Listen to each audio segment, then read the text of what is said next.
దేవుడు లోకమును ఎంతో ప్రేమించాడు, కాగా తన ద్వితీయ కుమారునిగా పుట్టిన వాని యందు విశ్వాసముతో ప్రతి వాడును నశింపక నిత్య జీవం పొందుటకు దేవుడు మనకందరికీ యేసుక్రీస్తును పంపించాడు. ఎంత గొప్ప దేవుడు! ఎందుకంటే పాపం చేయని మానవుడు ఎవరైనా ఉన్నాడయ్యా? ఎవరు లేరు. అందుకే పాపములను రక్షించుటకు క్రీస్తు యేసు ఈ లోకములకు వచ్చిన ఏ భేదం లేదు, అందరూ పాపం చేశారు. మనం ఏమంటామంటే క్రీస్తు మా దేవుడు కాదు, మీ దేవుడు కాదు అంటాం.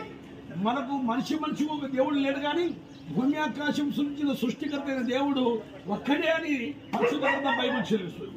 ఎందుకు ఆయన ఒక్కడే ఉన్నాడంటే మనకందరికి సృష్టించిన వాడు ఆయనే, మనలో ఉన్న ఊపిరినగా ఆత్మ ఆయనదే.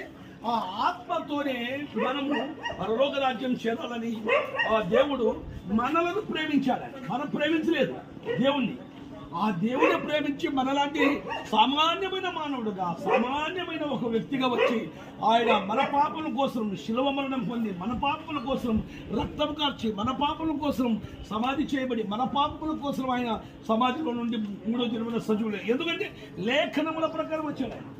అందుకే లేఖనముల ప్రకారం ఎందుకు వచ్చాడంటే ఆయన మన కొరికి ప్రాణం పెట్టడానికి వచ్చాడు యేసుక్రీస్తు. అందుకే పూర్వం ప్రవక్తలు అందరూ ప్రవచించారు, ఫలానా ఇమ్మానుయేలు అనే దేవుడు వస్తున్నాడు, ఫలానా యేసుక్రీస్తు వస్తున్నాడు, మనుషులందరి పాపాలు ఒక్కసారే ఆయన ఒక బలి కావిస్తాడు.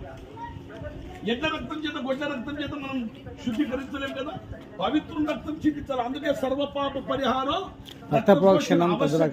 తద్రక్తం పరమాత్మేన పుణ్యదాన బలియాగం. సర్వమానవాళి పాపం హరించబడాలంటే ఒక పరిశుద్ధుడు, పవిత్రుడు ఆయన రక్తం చిందించబడాలి ఈ భూమి మీద. ప్రభువా పాపిని నన్ను క్షమించు, ఎందుకంటే యేసు రక్తం ప్రతి పాపం నుండి మనల్ని పవిత్రం చేస్తుంది. క్షమించమని అడగాల, క్షమించమని అడిగితే క్షమిస్తారు. యేసు రక్తం ప్రతి పాపం నుండి మనం పవిత్రం చేసి, ఎందుకంటే యేసుక్రీస్తు ప్రభు అని నీ నోటితో నీవు ఒప్పుకుంటే అప్పుడు నీ పాపాలు క్షమించబడతాయి. ఎందుకంటే రోమిలకు రాసిన పత్రిక 10వ అధ్యాయం 9వ వచనం ప్రకారం ఏమి యేసుక్రీస్తు ప్రభుని నీ నోటితో చాలు ఒప్పుకుంటే చాలు. నీ ధనము, నీ వెండి, నీ బంగారము, నీ కులము, నీ మతం మార్చుకోవడానికి అవసరం లేదు. కానీ హృదయ శుద్ధి గలవారు ధన్యులు, వారు దేవుని చూచేదారు. ఆత్మ విషయమై దినులైన వారు ధన్యులు, పరలోక రాజ్యం వారిది. ఆత్మయే జీవింపజేస్తుంది, శరీరం కేవలం నిష్ప్రయోజనం. ఈ శరీరం మీద ఎన్ని పెట్టుకుంటే ఏమైతుంది? గడ్డం పెట్టుకుంటే ఏమి ముస్లిం అయిపోతాం, ఒట్టు పెట్టుకుంటే హిందూ అయిపోతాం, మామూలుగా తిరిగితే తెల్లబట్టలు తిరిగితే క్రైస్తవులు అయిపోతాం. అందులో లేదు. కానీ నీ శరీర క్రియలు కాదు ఆయన చెప్పేది, నీ ఆత్మ గురించి చెప్తున్నాడు ఆయన. ఇది శరీరం ఒక రోజు చచ్చిపోతుంది, కుళ్ళిపోతుంది, పాచిపోతుంది, మురిగిపోతుంది, ఆ మట్టిలో కలిసిపోతుంది. కానీ ఆత్మ ఎప్పుడు నిరంతరము దేవుడు ఎలా ఉంటాడో అలా జీవింపజేసేది ఆత్మ. ఆత్మ కొరకే యేసు ప్రభు చెప్పాడు పెద్దనా.